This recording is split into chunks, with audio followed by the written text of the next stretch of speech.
Você já se sentiu como o patinho feio da família? Aquele que sempre foi subestimado, ignorado, tratado como se não fosse digno do mesmo respeito que os outros? Hoje vou contar uma história que vai fazer você repensar tudo sobre julgamentos precipitados e sobre como a vida tem uma forma muito peculiar de fazer justiça. Esta é a história de como meus irmãos riram da minha herança, até descobrirem o que realmente estava dentro daquele envelope. Antes de voltarmos, diga-nos de onde você está acompanhando e se esta história o tocou, inscreva-se, porque amanhã eu guardei algo muito especial para você. Meu nome é Emma Carter e aos 32 anos sempre fui considerada a diferente da família. Enquanto meus irmãos mais velhos, Marcus e Tyler Carter, seguiram os passos do nosso pai na construção civil, eu escolhi um caminho completamente oposto. Formei-me em literatura e trabalhava como professora do ensino médio em uma pequena escola pública em Springfield, Missouri. Nossa família sempre teve uma dinâmica, digamos, complicada. Papai, William Carter, era um homem de negócios bem-sucedido que construiu um império de construção civil do zero. Ele sempre valorizou o trabalho duro, a praticidade e, principalmente, o dinheiro. Mamãe, Dorothy Carter, faleceu quando eu tinha apenas 15 anos, e desde então papai se tornou ainda mais rígido e focado nos negócios. Marcus, o mais velho, aos 38 anos, era a extensão perfeita do pai. Formou-se em engenharia civil e rapidamente assumiu a vice-presidência da Carter Construction Company. Ele era tudo o que papai admirava, determinado, ambicioso e com uma sede insaciável por sucesso financeiro. Marcus morava em uma mansão de $2 milhões em Clayton, Missouri. Dirigia um BMW último modelo e suas roupas custavam mais do que o meu salário de 3 meses. Tyler, de 35 anos, seguiu um caminho similar, mas com foco em arquitetura. Ele projetava edifícios comerciais de luxo e também trabalhava diretamente com papai. Tyler tinha uma personalidade mais extrovertida que Marcus, mas igualmente obcecado com status e aparências. A casa de Ladu era um espetáculo de design moderno e ele fazia questão de que todos soubessem o preço de cada móvel importado que possuía. E então, havia eu, a professora, a sonhadora, como papai costumava dizer com um tom que deixava claro que não era um elogio. Morava em um apartamento modesto de 2 quartos em University City, dirigia um Honda Civic 2015, que ainda estava pagando, e minha maior extravagância era comprar livros usados em sebos. As reuniões familiares sempre foram um território minado para mim. Todo domingo, nos reuníamos na mansão de papai em Frontenac para o almoço tradicional. Era um ritual que eu tanto amava quanto temia. Amava porque, apesar de tudo, era família. Temia porque sempre me sentia como uma estranha observando um mundo ao qual nunca pertenceria verdadeiramente. Lembro-me vividamente de um domingo em particular, cerca de 6 meses antes de papai falecer. Estávamos todos sentados na sala de jantar, com vista para o jardim perfeitamente cuidado, quando a conversa inevitavelmente se voltou para negócios. O projeto do novo shopping center em Chesterfield está indo muito bem, disse Marcus, cortando sua carne com movimentos precisos. Estamos falando de um investimento de $50 milhões. Papai, acho que devemos considerar expandir para Kansas City também. Papai assentiu com aprovação. Sempre soube que você tinha visão para negócios, Marcus. E você, Tyler, como anda o projeto residencial de luxo? Tyler sorriu com orgulho. Excelente! Já vendemos 80% das unidades antes mesmo de terminar a construção. Cada casa está sendo vendida por no mínimo $1,5 milhão. Os compradores estão disputando. Fantástico, disse papai, suas mãos calejadas pelo trabalho, gesticulando com entusiasmo. É isso que eu chamo de sucesso real. Construir algo tangível, algo que gera riqueza.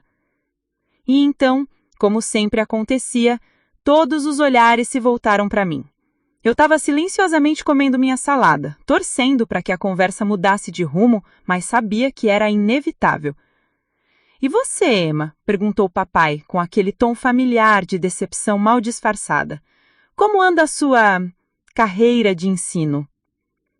Respirei fundo. Bem, papai, este semestre estou trabalhando com um projeto especial de literatura criativa com os meus alunos. Estamos... Marcos interrompeu com uma risada seca. Literatura criativa, Emma. Isso é hobby, não carreira. Quanto você ganha mesmo? 40 mil? 38 mil. Corrigi, sentindo minha face esquentar de vergonha. Tyler balançou a cabeça em desaprovação. Eu gasto mais que isso só em gasolina e manutenção dos meus carros. Emma, você precisa ser mais ambiciosa. Papai sempre nos ensinou que o dinheiro é a medida do sucesso.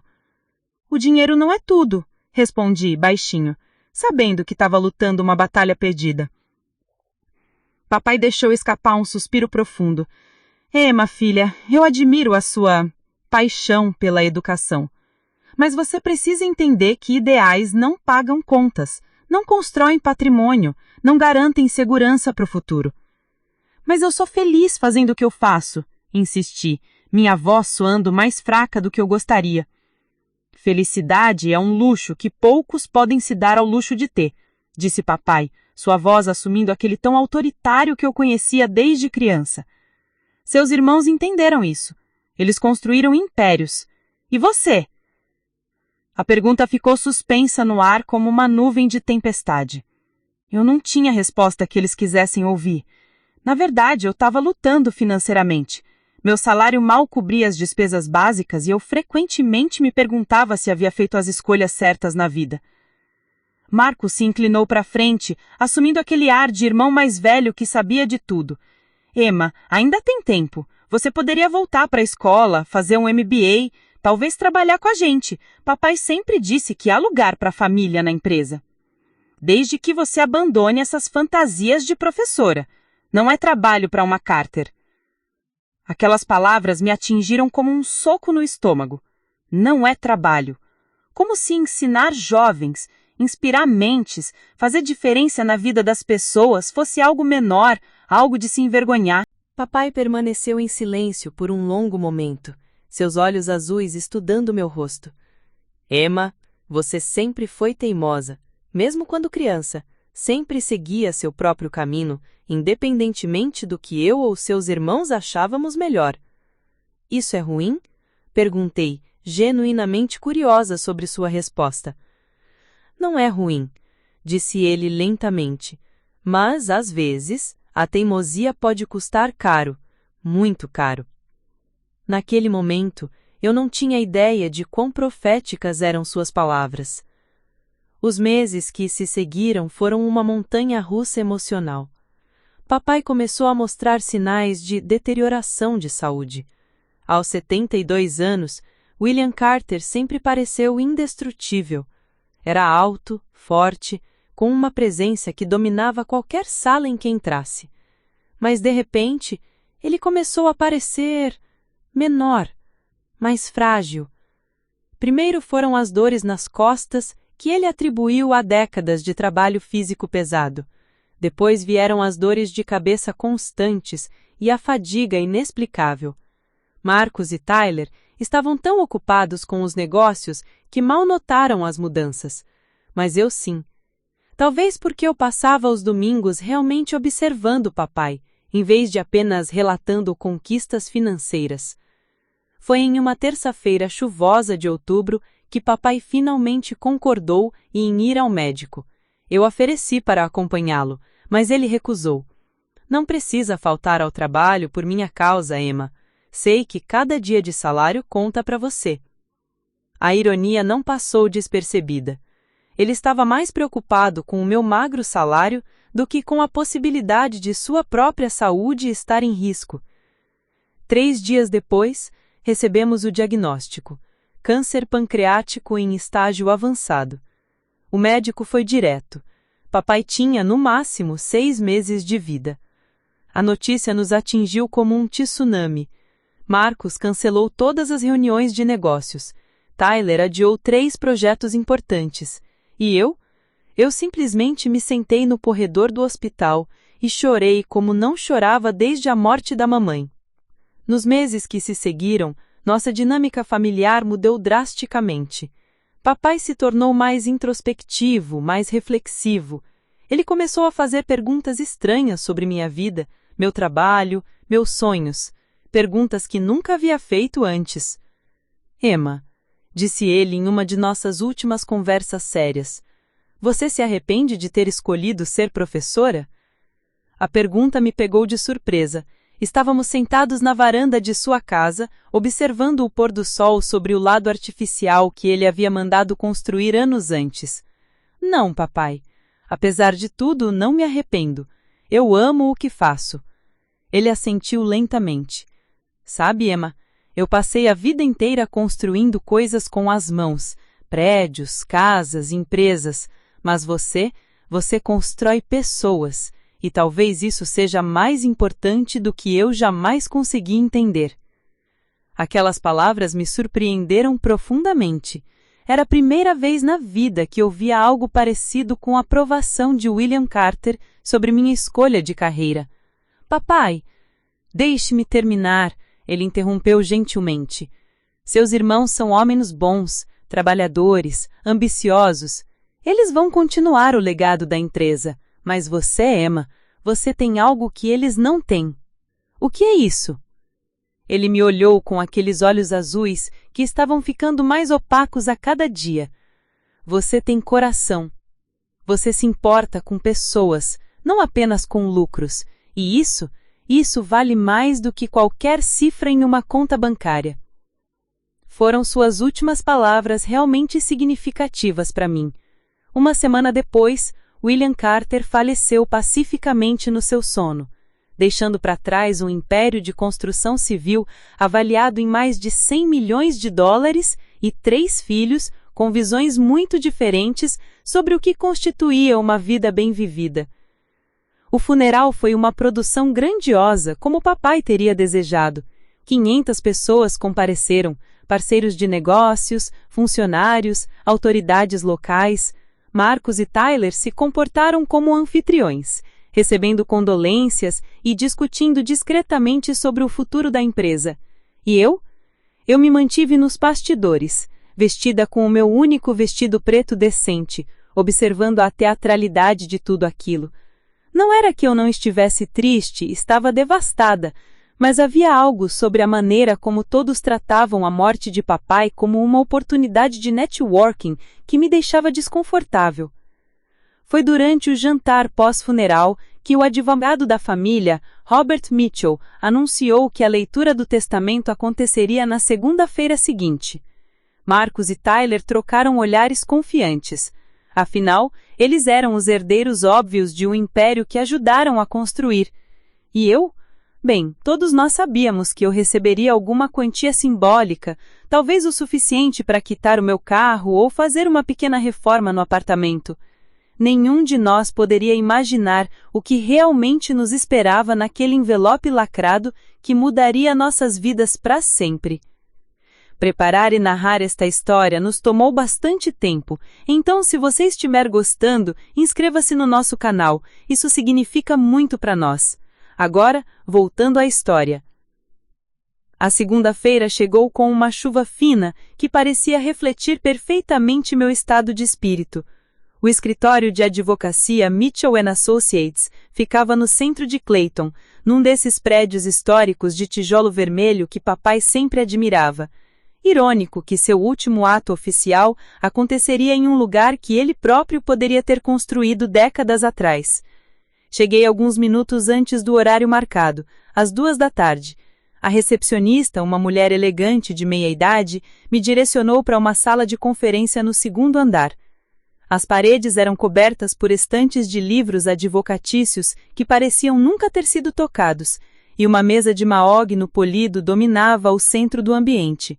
Marcus chegou exatamente no horário, como sempre. Ele usava um terno Armani cinza escuro que provavelmente custava mais do que eu ganhava em 2 meses.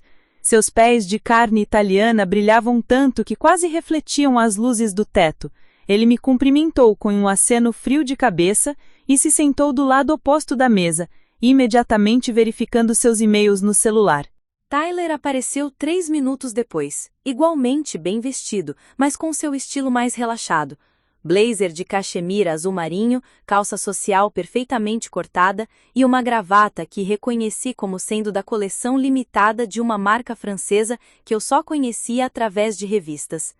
Ele pelo menos me cumprimentou com um "Oi, Emma", e um sorriso que não chegava aos olhos. "Bem", disse Tyler acomodando-se em sua cadeira, "imagino que isso seja apenas uma formalidade. Papai sempre foi muito claro sobre suas intenções com a empresa." Marcos finalmente levantou os olhos do telefone. "Exato. Emma, espero que você entenda que a empresa precisa permanecer sob gestão experiente.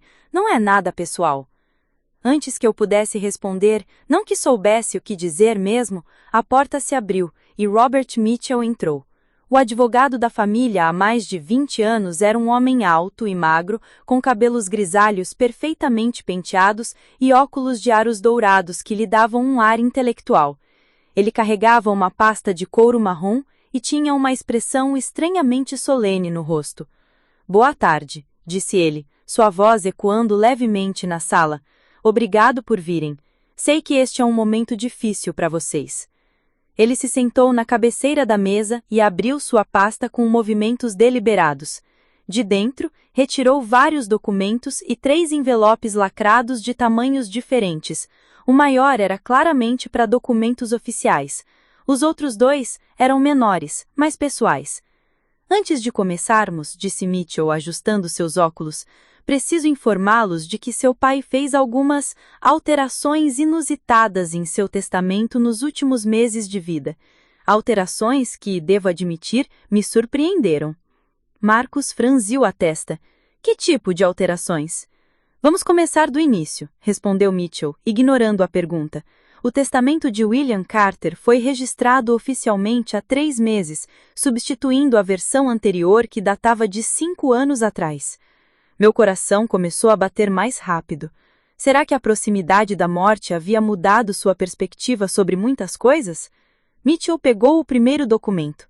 "Vou ler as disposições principais. Primeiro, a Carter Construction Company, avaliada em aproximadamente $75 milhões. Tyler se inclinou para frente, seus olhos brilhando com antecipação. "A empresa será dividida igualmente entre Marcus Carter e Tyler Carter, cada um recebendo 45% das ações. Os 10% restantes serão mantidos em um fundo fiduciário." Marcus suspirou com alívio. "Como esperado, papai sempre soube que nós éramos os únicos capazes de manter a empresa funcionando." "O fundo fiduciário", continuou Mitchell, pegando o segundo envelope, "receberá uma carta com um processo ou relação de financiamentos para ser usado em algo relacionado à saúde das mulheres da família." Agora, quanto aos bens pessoais, a mansão em Frontenac, avaliada em $4,5 milhões, será vendida. O produto da venda será dividido igualmente entre os 3 irmãos. Tyler fez alguns cálculos mentais rapidamente. "Isso dá $1,5 milhão para cada um, nada mal." Os investimentos pessoais de seu pai, incluindo ações, títulos e outras aplicações, totalizando aproximadamente $12 milhões, também serão divididos igualmente. Marcos estava visivelmente relaxado agora. "Então estamos falando de 4 milhões cada, mais nossa parte na empresa. Emma sai com 5,5 milhões, o que é muito generoso considerando que ela nunca contribuiu para a construção do patrimônio familiar." Suas palavras me feriram, mas eu estava muito mais ocupada tentando processar os números. $5,5 milhões. Era mais dinheiro do que eu jamais sonhara em possuir. Poderia quitar todas as minhas dívidas, comprar uma casa decente, mas talvez até voltar à universidade para fazer um mestrado. "No entanto", disse Mitchell, sua voz assumindo um tom mais sério, "há algumas condições específicas que seu pai estabeleceu." O alívio no rosto de Marcos se transformou em cautela. "Que tipo de condições?" Mitchell pegou o primeiro envelope lacrado. "Marcus Carter receberá sua herança imediatamente, sem condições." Marcus sorriu com satisfação. Como deveria ser. "Tyler Carter", continuou pegando o segundo envelope, receberá metade de sua herança imediatamente. A segunda metade será liberada em 1 ano, condicionada à apresentação de um projeto de responsabilidade social corporativa aprovado pela administradora do fundo fiduciário. Tyler piscou várias vezes confuso. Responsabilidade social corporativa? Do que ele está falando? Emma Carter, disse Mitchell, pegando o terceiro envelope, que eu notei ser consideravelmente mais grosso que os outros, receberá sua herança monetária imediatamente.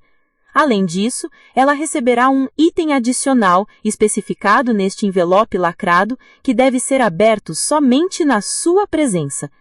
Meus irmãos se olharam com expressões de desdém mal disfarçado. Um item adicional? Riu Marcos. Deixe-me adivinhar. A coleção de livros de papai, suas ferramentas antigas. Emma sempre foi sentimental. Tyler juntou-se à risada. Provavelmente aquela velha escrivaninha que ele usava no escritório em casa, ou talvez as fotos da família, coisas com valor sentimental. Senti meu rosto esquentar com a humilhação. Mesmo agora, mesmo recebendo mais dinheiro do que jamais sonhara em possuir, eles ainda conseguiam me fazer sentir pequena e insignificante. Mitchell não estava, entretanto, rindo. Sua expressão permanecia séria, quase preocupada. Devo avisá-los de que seu pai foi muito específico com as instruções. Emma deve abrir este envelope na presença de vocês e o conteúdo deve ser revelado a todos simultaneamente.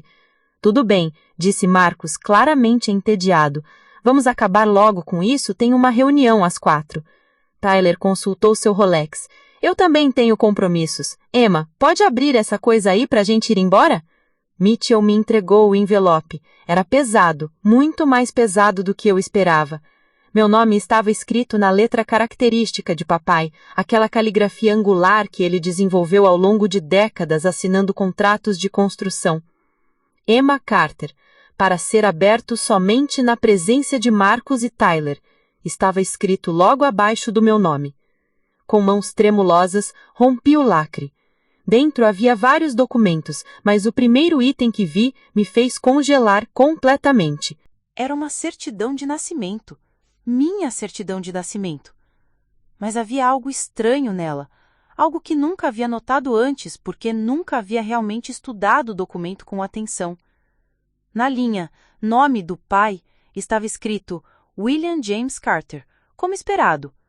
Mas, na linha Nome da mãe, em vez de Dorothy Mary Carter, estava escrito Dorothy Mary Blackwood. Blackwood, não Carter. O que é isso? Perguntei, minha voz saindo como um sussurro. Mitchell se inclinou para a frente. Continue lendo, Emma. Há uma carta de seu pai explicando tudo. Com mãos que tremiam visivelmente agora, peguei a carta. Era escrita à mão, na letra familiar de papai, mas a caligrafia parecia mais cuidadosa, mais deliberada do que o usual. Minha querida Emma, se você está lendo isso, significa que parti deste mundo e chegou a hora de você conhecer a verdade sobre quem realmente é. Marcos e Tyler se inclinaram para frente, a curiosidade vencendo a impaciência. Quando me casei com sua mãe, Dorothy, ela guardava um segredo que só me contou anos depois. Ela havia sido casada antes, muito jovem, com um homem chamado Jonathan Blackwood. O casamento durou apenas 2 anos e terminou em divórcio, mas Dorothy nunca mudou oficialmente seu nome de volta para o nome de solteira. Quando nos casamos, ela assumiu meu sobrenome socialmente, mas legalmente permaneceu Dorothy Blackwood. Parei de ler por um momento, tentando processar a informação. Mamãe havia sido casada antes? Por que nunca soubemos disso? Continue, disse Tyler impacientemente. Anos depois, continuei lendo, descobrimos que Jonathan Blackwood não era apenas qualquer pessoa. Ele era o herdeiro de uma fortuna considerável, a Blackwood Industries, uma empresa de tecnologia que, na época, era pequena, mas que cresceu exponencialmente depois do divórcio. Marcos revirou os olhos. Aonde ele quer chegar com isso? Continuei lendo, mas as próximas palavras me fizeram parar completamente. Emma, você não é apenas minha filha. você é também a única herdeira legal de Jonathan Blackwood, que faleceu há 2 anos sem filhos biológicos. Sua mãe, Dorothy Blackwood Carter, era sua viúva legal, pois o divórcio nunca foi finalizado oficialmente devido a um erro de documentação que só descobrimos recentemente. O silêncio na sala era absoluto. Até mesmo Mitchell parecia tenso, aguardando minha reação. Isso significa, continuei lendo com voz cada vez mais fraca, que você herdou automaticamente a Blackwood Industries quando Jonathan faleceu. A empresa que hoje vale aproximadamente 250 milhões de dólares. O envelope escapou das minhas mãos e caiu no chão. Marcos foi o primeiro a quebrar o silêncio. Isso é ridículo. Deve ser algum tipo de erro. Tyler estava olhando para mim como se eu tivesse acabado de crescer uma segunda cabeça. 250 milhões? Isso não pode estar certo. Mitchell pigalhou discretamente. Na verdade, a informação está correta. Passei as últimas semanas verificando toda a documentação legal. Emma é de fato a herdeira legítima da Blackwood Industries. Peguei o envelope do chão com mãos trêmulas e tirei o restante dos documentos. Havia certificados de ações, documentos legais e uma pasta com o logotipo de uma empresa que eu nunca havia visto antes, Blackwood Technologies, Inc. Mas isso não faz sentido, disse Marcos, sua voz subindo 1/8. Por que papai nunca nos contou isso? Mitchell respondeu em meu lugar. Porque William só descobriu a verdade completa há 3 meses, quando Jonathan Blackwoods advogados finalmente localizaram Dorothy através do nome de casada dela. Eles estavam procurando por herdeiros há 2 anos. Tyler estava folheando freneticamente os documentos que eu havia deixado cair. Vera, Blackwood Technologies? Eles fazem softwares para a indústria automotiva. Eu conheço essa empresa. Eles forneceram a tecnologia para o sistema de automação do nosso último projeto. E são parceiros da Tesla, Google e várias outras gigantes da tecnologia, acrescentou Mitchell. Jonathan Blackwood pode ter começado pequeno, mas morreu como um dos homens mais ricos do país. Olhei para meus irmãos e vi algo que nunca havia visto antes em seus rostos. Choque genuíno, misturado com algo que parecia muito com inveja. Marcos pegou um dos documentos e o estudou cuidadosamente. Isso significa que Emma é milionária? Multimilionária, corrigiu Mitchell. E isso é só o começo. Há também propriedades, investimentos internacionais e uma fundação filantrópica que Jonathan estabeleceu. De repente, a sala pareceu ficar menor, o ar pareceu mais espesso, e pela primeira vez na minha vida, meus irmãos estavam me olhando com algo que se aproximava de respeito. Mas eu estava absolutamente aterrorizada. Os minutos que se seguiram à revelação passaram como um borrão surrealista. Eu estava sentada naquela sala de conferências elegante, cercada por documentos que mudavam completamente minha vida, enquanto meus irmãos me encaravam como se eu fosse uma estranha que acabava de invadir sua família. Tyler foi o primeiro a se recuperar do choque inicial. Ele se levantou abruptamente, a cadeira de couro rangendo em protesto, e começou a andar de um lado para o outro da sala como um animal enjaulado.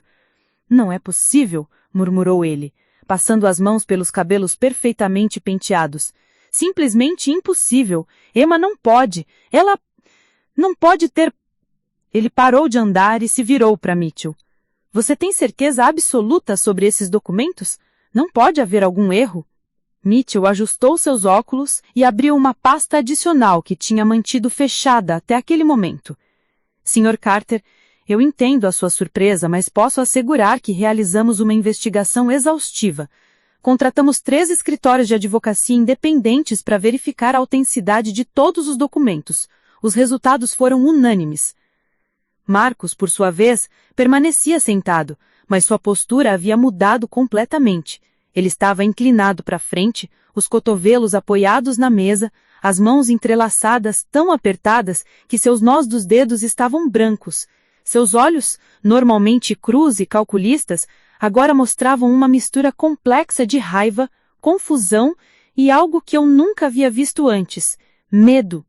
Deixe-me entender isso claramente, disse Marcos, sua voz controlada, mas com uma tensão subjacente e perigosa. Emma, que sempre foi tratada como a ovelha negra da família, que nunca mostrou interesse em negócios, que ganha menos em um ano do que eu gasto em roupas, de repente é dona de uma empresa que vale 250 milhões de dólares? Essa é a situação, sim, confirmou Mitchell. Eu ainda não havia dito uma palavra. Honestamente, não conseguia. Era como se minha mente tivesse travado completamente, incapaz de processar a magnitude do que estava acontecendo. 250 milhões de dólares. O número era tão absurdo que parecia fictício. Tyler parou de andar e se aproximou da mesa, pegando um dos documentos que eu havia deixado cair. Blackwood Technologies, Inc., leu em voz alta. Fundada em 1987 por Jonathan Michael Blackwood, sede em Palo Alto, Califórnia, especializada em softwares de automação industrial e inteligência artificial. Ele folheou rapidamente as páginas seguintes. Jesus Cristo, sussurrou. Eles têm contratos com a Ford, General Motors, Boeing, Lockheed Martin. Emma, você tem ideia do que isso significa? Finalmente encontrei minha voz, embora tenha saído como um sussurro rouco. Não, eu não faço a menor ideia do que qualquer coisa disso significa. Marcos soltou uma risada amarga. Claro que não faz, porque você passou a vida inteira com a cabeça enterrada em livros em vez de aprender sobre o mundo real. A familiaridade do sarcasmo de Marcos estranhamente me ajudou a me recuperar um pouco. Respirei fundo e olhei diretamente para ele. Marcos, eu estou tão chocada quanto vocês. Eu não sabia nada sobre isso. É óbvio que não sabia, rebateu Tyler, sua voz carregada de frustração. A questão é, o que você vai fazer agora? Você não tem a menor experiência em administrar nem mesmo suas próprias finanças, quanto mais o império tecnológico. Mitchell pigarreou diplomaticamente. Se me permitem, há alguns detalhes adicionais que devem ser esclarecidos. Todos nos viramos para ele.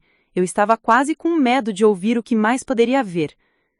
A Blackwood Technologies possui atualmente um conselho diretor muito competente que tem administrado a empresa desde o falecimento de Jonathan. Blackwood, como nova proprietária, tem o direito de participar das decisões estratégicas, mas não é obrigatório que assuma a operação diária da empresa. Graças a Deus, murmurou Marcos. Pelo menos alguém sensato está cuidando dos negócios. Além disso, continuou Mitchell, há uma cláusula interessante no testamento de Jonathan Blackwood. Ele estabeleceu que caso a herdeira fosse menor de idade ou não tivesse experiência em negócios, ela deveria ter um período de adaptação de 6 meses antes de assumir qualquer responsabilidade executiva. Tyler levantou uma sobrancelha. Emma não é menor de idade. Não, mas Jonathan definiu inexperiência em negócios de forma bastante ampla. Como Emma nunca trabalhou no setor corporativo, ela se qualifica para esse período de adaptação. Senti um alívio enorme. A ideia de assumir imediatamente uma empresa gigantesca me aterrorizava. E o que acontece durante esses 6 meses? Você receberá treinamento intensivo em administração empresarial, será apresentada aos principais executivos da empresa e gradualmente assumirá responsabilidades maiores. Há também uma equipe de consultores financeiros à sua disposição. Marcos se recostou em sua cadeira, sua expressão pensativa. E quanto aos lucros da empresa durante esse período? Mitchell consultou seus documentos.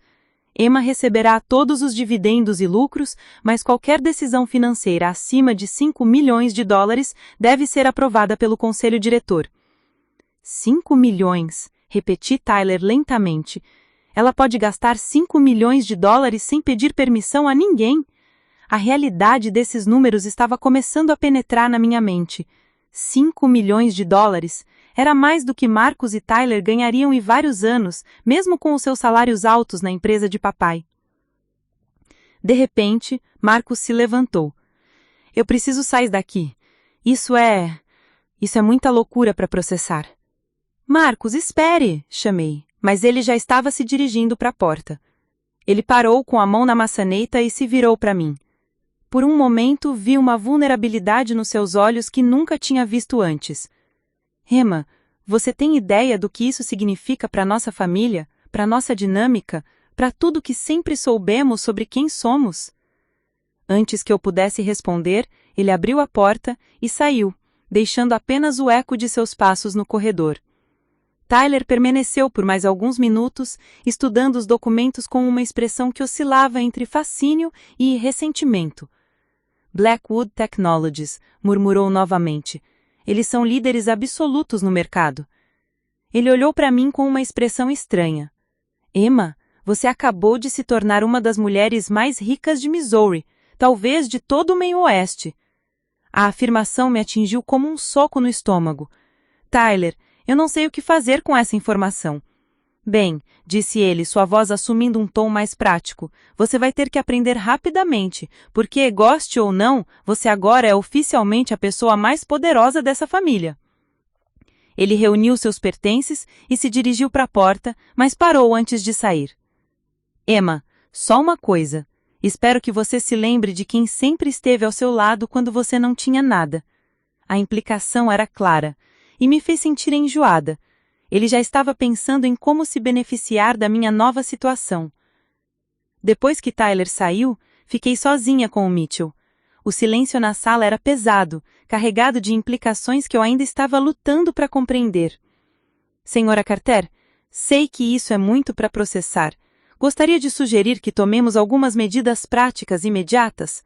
Assenti, agradecida por ter alguém que parecia saber o que estava fazendo. Primeiro, vamos transferir os documentos oficiais para um cofre de segurança. Segundo, vou organizar uma reunião com a equipe financeira da Blackwood Technologies na próxima semana. E terceiro, sugiro que você considere contratar segurança pessoal. Segurança pessoal? Perguntei, surpresa. Emma, você agora possui ativos que a tornam um alvo potencial. É uma precaução padrão para pessoas em sua nova posição financeira. A palavra nova ecoou em minha mente. Nova posição, nova vida, nova identidade. Tudo havia mudado em questão de minutos. Saí do escritório de Mitchell em um estado de semi-choque. Do lado de fora, a chuva fina havia parado, mas o céu permanecia cinzento e ameaçador. Fiquei parada na calçada por vários minutos, simplesmente tentando processar o que havia acontecido. Meu Honda Civic 2015 parecia ridiculamente modesto estacionado entre um Mercedes e um Porsche. Em algumas horas, eu poderia comprar qualquer carro que quisesse. Poderia comprar 10 carros. Poderia comprar uma concessionária inteira. O pensamento era simultaneamente emocionante e aterrorizante. Dirigi para casa em piloto automático, minha mente girando em círculos, tentando compreender as implicações de tudo o que eu havia descoberto. Quando cheguei ao meu apartamento em University City, tudo parecia exatamente igual, mas ao mesmo tempo completamente diferente. O apartamento de 2 quartos que eu alugava por $800 por mês, de repente parecia minúsculo. A mobília que eu havia acumulado ao longo dos anos, peças compradas em liquidações, móveis herdados de amigos, decorações feitas por mim mesma, tudo parecia inadequado para alguém que, tecnicamente, era uma das pessoas mais ricas do estado. Sentei-me no meu sofá usado e liguei a televisão, procurando por alguma normalidade. Mas até mesmo isso foi perturbador. Os comerciais publicitários que antes me faziam suspirar por coisas que não podia comprar, agora pareciam absurdamente acessíveis. Meu telefone tocou. Era minha melhor amiga, Sarah Johnson, que trabalhava como enfermeira no hospital local. Oi, Emma, como foi a leitura do testamento? Espero que seus irmãos não tenham sido muito difíceis com você. Fiquei em silêncio por um momento, tentando descobrir como explicar o que havia acontecido. Sarah, eu não vai acreditar no que aconteceu. O que foi? Eles foram cruéis? Eu avisei que você devia ter levado alguém para te apoiar. Não foi isso. Respirei fundo. Sarah, eu herdei uma empresa. Uma empresa? Que tipo de empresa? Seu pai tinha outros negócios além da construção civil? Não era do papai. Era É complicado. Sarah, você pode vir aqui? Preciso conversar com alguém sobre isso pessoalmente. Claro, saio do plantão em 1 hora. Você tá bem? Sua voz tá estranha. Depois que desliguei, fiquei olhando para o meu reflexo na tela escura da televisão. A mulher que me encarava de volta parecia exatamente igual a Emma Carter que havia acordado naquela manhã. Cabelos castanhos simples, roupas modestas, sem maquiagem cara ou acessórios de grife. Mas por dentro, tudo havia mudado. Eu não era mais a professora pobre que sempre se sentiu inadequada nas reuniões familiares. Eu era Emma Carter, herdeira da Blackwood Technologies, dona de uma fortuna que ainda não conseguia compreender completamente. E pela primeira vez na vida, meus irmãos teriam que me olhar nos olhos como uma igual, talvez até como uma superior. O pensamento deveria ser satisfatório. Em vez disso, me encheu de uma ansiedade profunda e perturbadora. Porque eu não fazia ideia de como ser rica, nem mesmo sabia se queria ser. Sarah chegou ao meu apartamento 1 hora e meia depois, carregando uma sacola de comida chinesa e com aquela expressão determinada que eu conhecia tão bem. Ela era o tipo de pessoa que aparecia com soluções práticas quando todos os outros ofereciam apenas simpatia vazia. Tudo bem, disse ela, entrando sem cerimônia e espalhando os recipientes de comida na minha pequena mesa de jantar. Conte-me tudo e não pule nenhum detalhe, porque sua voz no telefone estava me deixando preocupada. Sarah e eu nos conhecíamos há 8 anos, desde que começamos a trabalhar no mesmo distrito escolar. Ela como enfermeira da escola, eu como professora. Nossa amizade havia sido forjada durante longas noites corrigindo provas e cuidando de crianças doentes. E ela era uma das poucas pessoas que realmente entendia as minhas frustrações com a minha família. Contei a ela tudo. A leitura do testamento, a revelação sobre minha mãe, a empresa, os números que ainda pareciam ficção científica. Sarah ouviu em silêncio, ocasionalmente fazendo pequenas exclamações de surpresa, mas principalmente apenas absorvendo a informação com aquela calma profissional que a tornava uma enfermeira excelente. Quando terminei, ela ficou em silêncio por um longo momento, mastigando pensativamente seu long man. Emma, você tem noção de que sua vida acabou de mudar completamente? Eu sei que é muito dinheiro, mas... Não é só o dinheiro. Você acaba de descobrir que sua identidade inteira estava baseada em informações incompletas. Sua mãe tinha um passado que vocês não conheciam. Você tem conexões familiares que nunca soube que existiam. E seus irmãos? Ela fez uma pausa. Como eles reagiram exatamente? Descrevi as reações de Marcus e Tyler, incluindo os comentários sutis de Tyler sobre lembrar quem sempre esteve do meu lado. Sarah franziu a testa e fez um gesto de cuidado com as mãos. Emma, você precisa ter muito cuidado. Dinheiro tem uma forma de revelar o verdadeiro caráter das pessoas. E pelos irmãos que você me descreveu ao longo dos anos, suspeito que isso vai ficar bem interessante. Como se ela tivesse invocado o destino, meu telefone tocou. Era Tyler. Atenda, mas coloque no viva voz. Oi, Tyler. Oi, Emma. Escuta, eu estava pensando sobre hoje à tarde e acho que todos nós reagimos mal à notícia. É muita informação para processar de uma vez só. Foi bastante chocante, concordei cautelosamente. Exato. E, sabe, quanto mais eu penso sobre isso, mais percebo como isso é incrível. Quer dizer, nossa família sempre foi sobre construção e negócios, e agora você traz essa dimensão tecnológica fantástica. Sarah revirou os olhos e fez um gesto de cuidado com as mãos. Tyler, onde você quer chegar? Bem, eu estava pensando que talvez pudéssemos jantar amanhã à noite. Você, eu e Marcos, para conversar sobre tudo isso como família. Talvez até discutir algumas oportunidades de colaboração entre nossas empresas. Lá estava. Menos de 6 horas depois de descobrir minha herança, ele já estava pensando em como monetizá-la. Não sei, Tyler. Ainda estou tentando processar tudo isso. Claro, Mas Emma, você vai precisar de orientação. E quem melhor para ajudar do que seus irmãos que têm décadas de experiência em negócios? Sarah fez uma expressão de náusea e sussurrou. Décadas de experiência em sugar sangue. Deixe-me pensar sobre isso, Tyler. Tá sendo um dia muito intenso. Absolutamente, sem pressão. Só, Emma, você sabe que sempre nos importamos com você, certo? Família é família. Depois que desliguei, Sarah balançou a cabeça. Ele não perdeu tempo, não é? O que você quer dizer? Emma, às 6 horas ele estava zombando da sua herança sentimental. Agora, de repente, vocês são uma família amorosa que deveria trabalhar junta.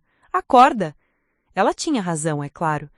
Mas uma parte de mim, a parte que sempre havia desejado a aprovação e aceitação de meus irmãos, queria acreditar que talvez essa descoberta pudesse realmente nos unir. O meu telefone tocou novamente. Dessa vez era Marcos. Emma, sou eu. Escute, preciso me desculpar pelo meu comportamento hoje. Saí de forma abrupta e isso foi grosseiro. Sua voz soava estranhamente formal, como se ele estivesse lendo de um script. Tá tudo bem, Marcos. Foi chocante para todos nós. Exato. E quanto mais eu penso sobre isso, mais percebo que isso é realmente uma bênção para nossa família. Você sempre foi inteligente, Emma. Talvez mais inteligente do que Tyler e eu em muitos aspectos. Sarah fingiu vomitar silenciosamente. E eu estava pensando que talvez você pudesse se beneficiar de alguns conselhos sobre como navegar no mundo dos negócios de alto nível. É um ambiente muito diferente do ensino. Que tipo de conselhos? Bem, primeiro, você vai precisar de uma equipe. Advogados corporativos, consultores financeiros, especialistas em relações públicas. Por acaso, conheço alguns dos melhores profissionais de Missouri. Posso fazer algumas apresentações. Claro que podia. E provavelmente receberia comissões por cada apresentação. Também, continuou Marcos, você vai querer considerar mudanças em seu estilo de vida. Onde você mora, o que dirige, como se veste, essas coisas importam no mundo corporativo. Marcos, eu nem mesmo assumi controle da empresa ainda. Mas você vai, Emma. E quando isso acontecer, você vai querer estar preparada. Escute, que tal almoçarmos amanhã? Posso mostrar algumas opções de casas em Clayton. Nada muito extravagante, apenas algo mais adequado à sua nova posição. Depois que desliguei, Sarah balançou a cabeça. Você não está comprando essa encenação. Eles são meus irmãos. Eles são abutres, Emma, e você acabou de se tornar uma carcaça muito apetitosa. Eu sabia que ela tinha razão, mas a situação era mais complicada do que ela conseguia entender. Durante toda a minha vida, eu havia sido a excluída, a que não se encaixava, a decepção da família. Agora, pela primeira vez, meus irmãos estavam me tratando como um igual. Era sedutor, mas sabendo que suas motivações eram questionáveis. Na manhã seguinte, acordei com uma dor de cabeça latejante e uma sensação de irrealidade que havia se intensificado durante o sono. Por um momento, pensei que talvez tudo tivesse sido um sonho bizarro. Então vi os documentos da Blackwood Technologies espalhados na minha mesa de café, e a realidade voltou como uma pancada. Decidi que a melhor forma de lidar com a situação era manter alguma normalidade. Tomei banho, me vesti com as minhas roupas habituais e dirigi para a escola. Talvez estar num ambiente familiar me ajudasse a processar tudo com mais clareza. Minha colega de trabalho, Janet Rodrigues, me interceptou no caminho para minha sala de aula. Emma, como foi a coisa do testamento ontem? Você está bem? Janet ensinava a história há 15 anos e tinha uma habilidade quase sobrenatural de ler expressões faciais. Ela notou imediatamente que algo estava diferente. Foi complicado, respondi, escolhendo as palavras cuidadosamente. Complicado como meus irmãos foram cruéis ou complicado como descobri segredos de família?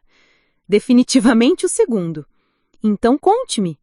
Encontrei-me contando uma versão resumida da história para Janet, omitindo os números específicos, mas explicando a descoberta básica sobre minha mãe e a herança inesperada. Meu Deus, Emma, você deve estar em choque total. Estou, e agora meus irmãos estão agindo como se fossem meus melhores amigos. Janet, que havia conhecido Marcos e Tyler em algumas funções escolares ao longo dos anos, fez uma careta. Aposto que estão. Emma, posso dar um conselho não solicitado? Por favor? Não tome nenhuma decisão importante por pelo menos uma semana. Seu mundo acabou de virar de cabeça para baixo. Você precisa de tempo para processar isso antes de fazer qualquer coisa que não possa desfazer. Era um conselho sólido, mas seria difícil de seguir. O meu telefone já tinha tocado 3 vezes naquela manhã. Uma vez Marcos, uma vez Tyler e uma vez de um número que eu não reconhecia, mas que deixou uma mensagem dizendo que era da equipe financeira da Blackwood Technologies. Durante minha aula de primeiro período, tentei me concentrar em ensinar Romeu e Julieta, mas minha mente continuava vagueando. Estava explicando a ironia dramática quando de repente percebi o paralelo. Assim como Julieta, eu tinha descoberto que minha identidade era completamente diferente do que eu pensava.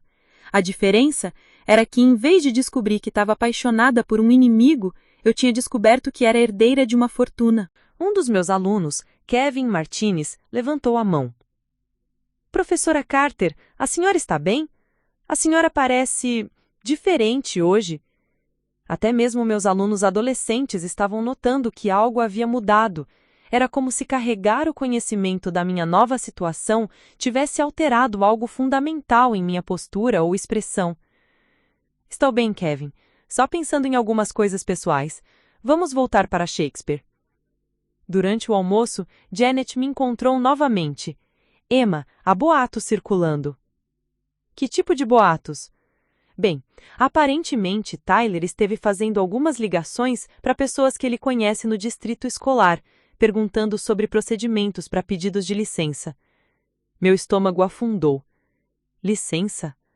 Como se você estivesse planejando tirar uma licença prolongada do ensino. A implicação era clara. Tyler estava assumindo que eu deixaria meu emprego para me dedicar integralmente à minha nova empresa. E ele estava sendo proativo em preparar o terreno para essa transição sem nem mesmo discutir isso comigo primeiro. Janet, eu nem mesmo decidi o que vou fazer ainda. Bem, aparentemente seus irmãos já decidiram por você. Aquela tarde, dirigindo de volta para casa, percebi que minha situação era ainda mais complicada do que havia imaginado inicialmente. Não era apenas uma questão de ter herdado dinheiro. Era uma questão de identidade, de propósito, de relacionamentos familiares e de como navegar em um mundo completamente novo sem perder quem eu realmente era. E meus irmãos, ao que parecia, estavam muito ansiosos para me ajudar nessa transição, independentemente do que eu realmente quisesse. Quando cheguei em casa, havia um buquê de flores caras na minha porta, com um cartão de Marcos, para novos começos e oportunidades familiares. Por algum motivo, aquelas flores me fizeram sentir mais solitária do que nunca. 3 dias depois da revelação do testamento, encontrei-me sentada na cobertura de um arranha-céus em Downtown St. Louis, 26 andares acima da cidade, em uma sala de conferências que custava mais por hora do que eu ganhava em uma semana. A vista panorâmica do Mississippi e da Gateway Arch era espetacular, mas eu mal conseguia apreciá-la devido aos nervos que corroíam meu estômago. Esta era a minha primeira reunião oficial com a equipe executiva da Blackwood Technologies, e eu me sentia completamente inadequada para o momento. Havia passado 2 horas escolhendo o que vestir, finalmente optando por um blazer azul marinho que comprei há 3 anos em uma liquidação e que era a peça mais profissional do meu guarda-roupa. Ao meu lado direito estava Mitchell, que havia insistido em me acompanhar como conselheiro legal. À minha esquerda, uma mulher impressionante chamada Victoria Chen, que havia se apresentado como minha nova consultora financeira pessoal. Victoria usava um terno Chanel, que provavelmente custava mais do que o meu salário anual, e falava com a confiança de alguém que estava acostumada a lidar com cifras astronômicas. Emma, lembre-se de que você não precisa tomar nenhuma decisão hoje. Esta reunião é apenas para conhecer as pessoas e entender como a empresa funciona. Do outro lado da mesa de vidro maciço, 5 executivos me observavam com expressões que variavam de curiosidade educada a ceticismo mal disfarçado. O CEO interino, David Richardson, era um homem de cerca de 50 anos com cabelos grisalhos perfeitamente penteados e um relógio que eu sabia custar mais do que um carro novo. Senhorita Carter, começou Richardson, sua voz carregando um leve sotaque britânico. É um prazer finalmente conhecê-la. Jonathan Blackwood era um visionário extraordinário e todos nós esperamos continuar seu legado. A mulher ao lado dele, apresentada como CFO Helen Morrison, se inclinou para frente. Gostaríamos de começar com um panorama geral da empresa, se não se importa. Sabemos que este é território novo para você. E como era território novo? Morrison começou a apresentar gráficos e projeções financeiras que poderiam muito bem estar em hieróglifos. Receitas trimestrais, margens de lucro, investimentos em P&D, fusões e aquisições potenciais. Era como se ela estivesse falando uma língua estrangeira. No último trimestre, disse Morrison, geramos 122 milhões em receita, com uma margem de lucro de 17%. Isso nos coloca bem acima da média da indústria. Vitória sussurrou em meu ouvido. Isso significa que a empresa gerou cerca de 20 milhões de lucro puro nos últimos 3 meses. 20 milhões em 3 meses? Era mais dinheiro do que todo o distrito escolar onde eu trabalhava recebia em um ano inteiro de financiamento. O CTO, um homem jovem e enérgico chamado Alex Kumar, tomou a palavra. Senhorita Carter, talvez seja útil explicar exatamente o que fazemos. A Blackwood Technologies desenvolveu softwares de automação que basicamente fazem fábricas inteiras funcionarem sozinhas. Ele ligou um projetor e mostrou um vídeo de uma linha de montagem automotiva funcionando sem nenhum operário humano. Robôs soldavam, pintavam e montavam carros com precisão mecânica perfeita. Nosso software controla tudo isso, continuou Kumar, e a demanda está explodindo. Cada fábrica que automatiza com nossa tecnologia economiza milhões de dólares por ano em custos de mão de obra. Richardson retomou a palavra. O que gostaríamos de discutir hoje são algumas oportunidades de expansão. Há uma empresa alemã, a Automatic Industries, que está interessada em uma parceria estratégica. O investimento inicial seria de 80 milhões de dólares, mas as projeções indicam retornos de mais de 200 milhões nos próximos 5 anos. 80 milhões. Eles estavam discutindo 80 milhões de dólares como se fossem 8 mil. Minha cabeça começou a girar. Isso é muito para processar, consegui dizer. Claro, disse Richardson diplomaticamente. Mas é importante entender que oportunidades como essa não surgem frequentemente. O mercado de automação está evoluindo rapidamente. Mitchell se inclinou para frente. Senhores, senhoras, a senhorita Carter ainda está no período de adaptação especificado no testamento de Jonathan Blackwood. Qualquer decisão de investimento dessa magnitude precisaria de pelo menos 60 dias de análise. Pude ver um lampejo de irritação nos olhos de Richardson, rapidamente mascarado por um sorriso profissional. Naturalmente, só queríamos que a senhorita Carter estivesse ciente das oportunidades disponíveis. A reunião continuou por mais 1 hora, com cada executivo apresentando diferentes aspectos da empresa. Recursos humanos, tínhamos 1.847 funcionários em 16 países, desenvolvimento de produtos, 5 novos softwares em desenvolvimento, relações públicas, nossa reputação na indústria era impecável. Quando finalmente terminamos, minha cabeça estava latejando. Richardson me acompanhou até o elevador. Senhorita Carter, disse ele, sua voz assumindo um tom mais pessoal. Sei que isso é esmagador, mas quero que saiba que temos apenas os melhores interesses da empresa em mente. Jonathan Blackwood construiu algo extraordinário aqui. Eu entendo, respondi, embora não tivesse certeza se entendia mesmo. Há apenas uma coisa que gostaria de mencionar, continuou ele. Recebemos algumas consultas sobre você nos últimos dias. Consultas? Jornalistas financeiros, principalmente. Aparentemente, a notícia sobre a nova proprietária da Blackwood Technologies está começando a circular nos círculos empresariais. Nada sério ainda, mas você pode querer considerar contratar uma firma de relações públicas. Meu estômago afundou. A ideia de ser exposta publicamente como a professora que de repente se tornou multimilionária me aterrorizava. Que tipo de consultas? Principalmente sobre sua experiência e qualificações. Como disse, nada hostil, apenas curiosidade da indústria. O elevador chegou e, enquanto as portas se fechavam, Richardson disse: Senhorita Carter, seja bem-vinda à família Blackwood. Temos certeza de que será uma parceria produtiva. A viagem de volta para casa foi um borrão de ansiedade e sobrecarga de informação.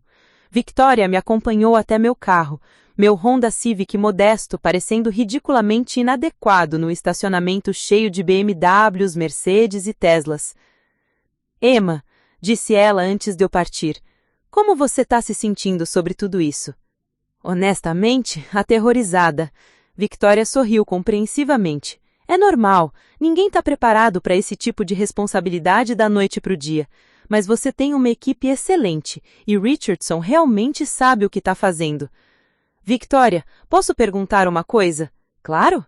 Como você sabia que eu precisava de uma consultora financeira? Quem te contratou? Victoria hesitou por apenas um segundo, mas foi suficiente para eu notar. Bem, Mitchell entrou em contato conosco. É procedimento padrão para herança desse tamanho. Algo em sua resposta não soou completamente verdadeiro, mas eu estava cansada demais para investigar. Quando cheguei em casa, havia 3 carros na frente do meu prédio. O BMW de Marcus, o Porsche Cayenne de Tyler e um Mercedes prateado que não reconheci. Meu coração afundou. Eu não estava preparada para lidar com meus irmãos agora. Subi as escadas até meu apartamento e encontrei a porta destrancada. Por um momento de pânico, pensei que havia sido assaltada, mas então ouvi vozes familiares vindas da sala de estar. Marcus, Tyler e um homem que não conheci estavam sentados na minha sala bebendo café em minhas xícaras descombinadas e examinando papéis espalhados na mesa de central. Emma, disse Tyler animado quando me viu. Esperamos que não se importe que entramos. Seu senhorio, o Sr. Peterson, nos deixou entrar. Dissemos que éramos família e que você estava esperando por nós. Isso era uma mentira completa, mas antes que eu pudesse protestar, Marcus se levantou. Emma, quero apresentar Richard Hartwell. Ele é um dos melhores consultores imobiliários de Missouri. Hartwell, um homem magro de meia idade com um sorriso que parecia permanentemente colado ao rosto, estendeu a mão. Senhorita Carter, é um prazer. Seus irmãos me contaram sobre a sua mudança de circunstâncias. Parabéns! Obrigada, consegui dizer, ainda processando o fato de que eles haviam invadido meu apartamento. Richard trouxe algumas opções fantásticas para você, disse Tyler, gesticulando para os papéis na mesa de central. Olhei para os papéis. Eram folhetos imobiliários para mansões que custavam entre 3 e 8 milhões de dólares. Casas com 10 quartos, piscinas internas, quadras de tênis e garagens que podiam abrigar 12 carros. Eu não preciso de uma casa nova, disse firmemente. Marcus riu. Emma, você não pode continuar morando neste apartamento. O que as pessoas vão pensar? Você agora é uma das mulheres mais ricas de Missouri. Exatamente, concordou Hartwell animadamente. Imagem é tudo no mundo dos negócios. Você precisa de uma residência que reflita seu status. Meu status? Repeti. Eu sou uma professora. Você era uma professora, corrigiu Tyler. Agora você é uma CEO multimilionária. Há diferença. Peguei os folhetos e os examinei mais de perto. Uma das casas era em Ladue, a 5 blocos da casa de Tyler.